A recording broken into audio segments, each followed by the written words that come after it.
One of the most common challenges business owners share with us is the overwhelm of time management. Most of us started our businesses for time freedom, yet we get caught up in the survival trap and experience burnout when growing our business. Do you feel like you never have enough time to get all the things done and spend most of your time working in your business rather than on it? Well, you are not alone. If you're here with us live, give me a thumbs up in the chat if you can relate. Most business owners that take our Better Business, Better Life assessment and those in our coaching programs share that they never have enough time to get everything completed. They have too many meetings, have overwhelming to-do lists, aren't sure how and what to delegate, are unclear how to prioritize and what to focus on next. And they spend all of their time working in the business rather than on it. So let's discuss how to manage your time strategically. One vital aspect that often goes unnoticed is the importance of understanding the value of your time. Awareness of your time's worth can lead to better decision making, enhanced task prioritization, and efficient resource allocation. We have two powerful tools to help you shift your mindset about how you show up in your business and how you spend your time. These tools will support our discussion today. Visit www.tapthepotential.com/10K to download your chart of $10,000 an hour activities to determine the activities that you can do in your business to improve your quality of life. And go to www.tapthepotential.com/plan to get your strategic planner for 2024. This powerful tool will support you to map out your annual and your quarterly goals and help you strategically focus on what matters most in your business. Today, you'll discover during our time how to conduct a time audit, how to create your ideal day schedule, and effective time blocking strategies. So let's first talk about how to conduct a time audit and what this is and how it can benefit you. You really need to understand how much time you actually have available to work on your business. So often we set these big, hairy, audacious goals and we're not realistic about the time that we need to complete them.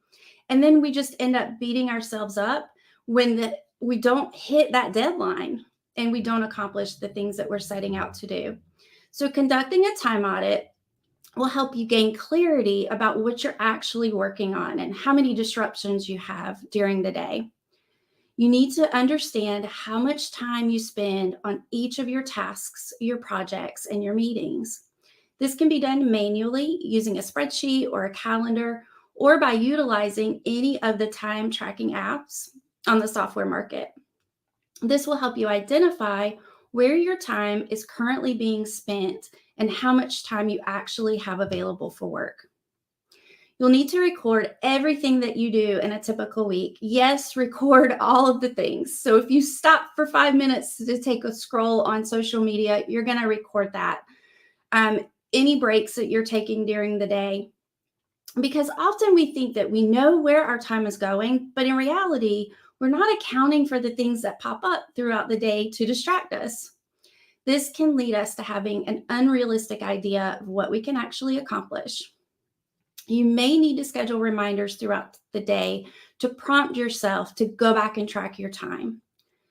Once you've completed your time audit, I want you to determine the actions that you can then take to free up your time. So here's some powerful questions to ask yourself as you reflect on your time audit. What's working? What's not working? Does this activity or meeting align with my business goals? What meetings can I let go of? What meetings can I reduce the frequency of? When am I most productive? What else can someone else do? And I really want you to consider delegation is a real support to other people. Remember, as the business owners, We can't and we don't need to be the expert in everything. And when we delegate, we create opportunities for others. So once you've completed your time audit, the next step is to create your ideal day schedule. So to help you map out your ideal day, we have included a worksheet in the strategic planner to have you really map out what your ideal day looks like. And remember to include your business time as well as your personal time. As you begin any project with an end goal in mind, creating your ideal day schedule will help prepare you to establish your priorities and set boundaries around your time. So let's reverse engineer your day and your week by identifying the things that are most important to you and then work backwards. So here's some powerful questions that you can ask yourself when you are identifying what your actual ideal day looks like. What time will you begin your day? What time will you fully unplug from work? This means phones down, emails down. You are completely unplugging from work and prioritizing your self-care time and your family time. What time are you taking lunch? Many times I look at calendars of business owners and there's not even a space to take lunch. So consider putting in those break times as well as your lunch time. When planning your week, I want you to consider these tips that will help to support you. Consider assigning no meeting days. These no meeting days will be days that you can really focus on your business goals, your projects, and give yourself the space and opportunity to fully focus on the things that are most important to work on in your business. Maybe you have a goal to work on visibility in your business, such as speaking events. Maybe you have a podcast. Create a day where you are showing up just to work on your visibility strategy and implement that. Also consider batching similar tasks to prevent context switching. So context switching takes away a large percentage of our time and our focus when we are working on one thing and switching over to the next and getting distracted. That really prevents us from being able to accomplish everything that we're setting out to do that day. So group similar tasks together in a time block. Create distraction-free time blocks. So if you work from home, set boundaries with your family members. Begin each day by asking yourself, what does my team need from me so that I'm not the bottleneck on important tasks? Add that into your schedule. Remember that it's going to take time to achieve your ideal day schedule. This is not an overnight fix. It actually took Dr. Sabrina about 6 months to fully implement hers. This is the process that we also use on our team at Tap the Potential to achieve the 25-hour work week. You'll continue to work towards your ideal day schedule by reflecting on what you can let go of and focus on the activities that are of the most value to achieve your mission, your vision, and your KPIs in your business. So all of that said, I want you to remember as you're working towards your ideal day schedule, there's going to be times where you're going to go back and implement more of the time audits. Every time we do a time audit, we are vastly improving how we're showing up during our day in our business and cutting out things that have creeped in and taken our focus off of what matters most. So now let's talk about effective time blocking. We've all heard of time blocking and the benefits of using a time block calendar. As entrepreneurs, we tend to resist it because remember, we got into this business to be in control. But I would like to challenge you to reframe that mindset to believe by using a time block calendaring system, I free up my time, I make more money, and I have more time to do what's most important. So how does that feel? Let us know in the chat. So now that I've got you sold on the importance of time blocking, let's discuss what it is and strategies to get the most out of it. Time blocking can be done with a paper calendar or a virtual tool such as Google Calendar. And time blocking is a time management strategy where you schedule out every single part of your day. With time blocking, you're effectively breaking your work week into bite-sized time slots where you check your email, work on projects, have meetings, etc. I want you to visually schedule your time blocks on your calendar so your work can't be interrupted or schedule over. Color code your calendar. This is a great tip. So your meetings could be all in one color. So when you show up that week, it's very evident what time you have to work on tasks outside of your meeting times. You can use another color for your task blocks or your project blocks or personal blocks. Group like tasks into one concentrated block of time. So if you are working on social media, creating an email, put all of your marketing tasks into concentrated blocks of time so that you are doing like activities together and not context switching. Group meetings when possible. So if you can have 2, 3, 4 days a week where meetings occur and leaving that one day for no meetings, that is ideal. And also go in and add buffer blocks for time in between. This will support you if your meetings go over. I suggest at least 15 minutes to allow for those instances that meetings do go over, bio breaks, and time to regroup for your next meeting. Block time after meetings if you need to create deliverables for that meeting. It's much more productive to create deliverables while the information is fresh in your mind. Block off personal time, including the end of the day when you're going to fully unplug from your business. Be sure to leave white spaces on your calendar to allow for unexpected situations that might require your attention. So here are some powerful time blocks for you to consider when adding them to your calendar. A planning time block. Here you're going to review your week, determine the time that is needed to prepare for meetings, look for any challenges, and prioritize tasks based on your calendar. Be sure to check for upcoming deadlines for that week and the following week when you're prioritizing your tasks. A communication block. So use this time to check in with your team, read emails, make calls. Thinking time. Thinking time is a time that you're going to think about your business without actually doing something to allow you the mind space to be innovative and plan and work strategically through situations in your business. Energy blocks.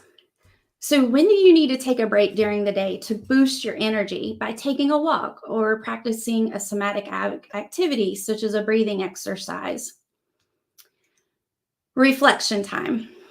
I suggest scheduling reflection time on Fridays and use the powerful questions that are included in the strategic planner to determine what worked that week, what you could have done to make your time more effective, and what you need to focus on the upcoming week.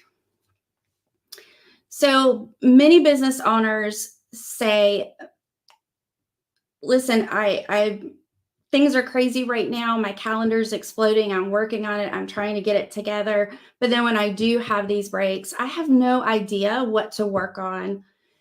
And knowing what to work on is the key to achieving the goals that you've established for your business. It begins with the vision that you've created for your business. At Tap the Potential, we refine our vision every single year. And this includes what wins we're going to be celebrating and how we're going to be experiencing those wins. Our leadership team contributes with goals related to our goals as well as our personal goals.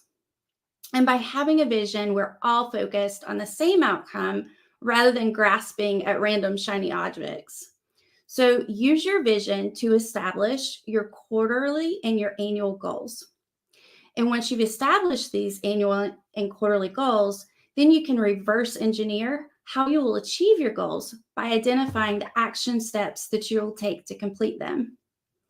Determine what tasks you're responsible for and what can be delegated to your team members.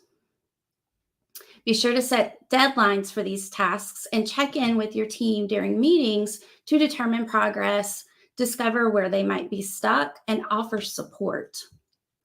By using the strategic planner, you'll have clarity on what to focus on next during those times that you are feeling overwhelmed. Simply go back to the goals that you've established and the action steps that you need to complete them. Remember, small steps forward, taken in a consistent direction, lead to big change over time. When you focus on the small steps and honor the time that you've strategically planned out, before you know it, you'll have completed your goals. So, 2 powerful questions to ask to sharpen your laser focus on the $10,000 an hour activities that you should be working on in your business. What is the one thing I can do today that will add the greatest value to my business? What is the one thing I can do right now so that everything else will be easier or unnecessary? So if you're live with us today, comment in the chat, what are your thoughts and takeaways?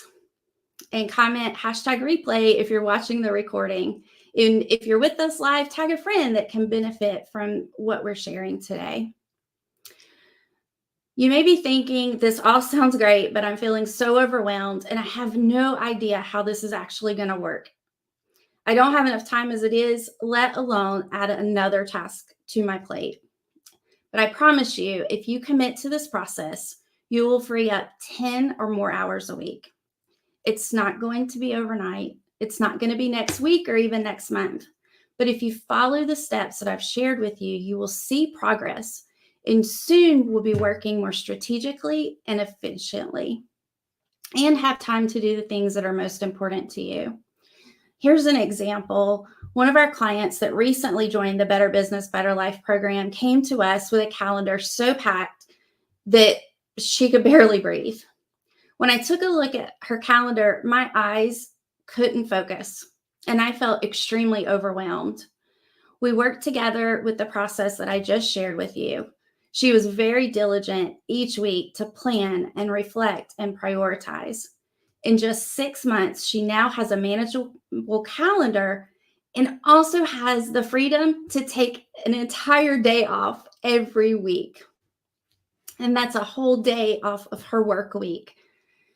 I conducted the time audit myself, as well as our leadership team, and it holds us accountable to working less hours and producing more results. And as a matter of fact, we are all a part-time team. So we keep our hours at 25 hours a week. And when we see times where our hours are beginning to creep over, we conduct the time audit and we take a look at the things that we're working on that really aren't pushing forward our KPIs. So today we've covered how to conduct a time audit, how to create your ideal day schedule, and effective time blocking strategies. Be sure to visit www.tapthepotential.com/plan to download your strategic planner and www.tapthepotential.com/10K to download your chart of $10,000 an hour activities. The $10,000 an hour activities is what will support you as an entrepreneur to determine what things you should be focusing on in your business, the things that you should be spending your time on, and the things that you should be delegating out to other team members. Join me next week as I discuss how to have a personal strategic plan. This is a component of our Dream Manager program, and I'm so excited to share it with you. We're live every Friday at 11:30 a.m. Central Time on Facebook, LinkedIn, and YouTube. Please don't miss an episode. Subscribe to the Profit by Design podcast on whatever platform that you're on to receive your podcasts.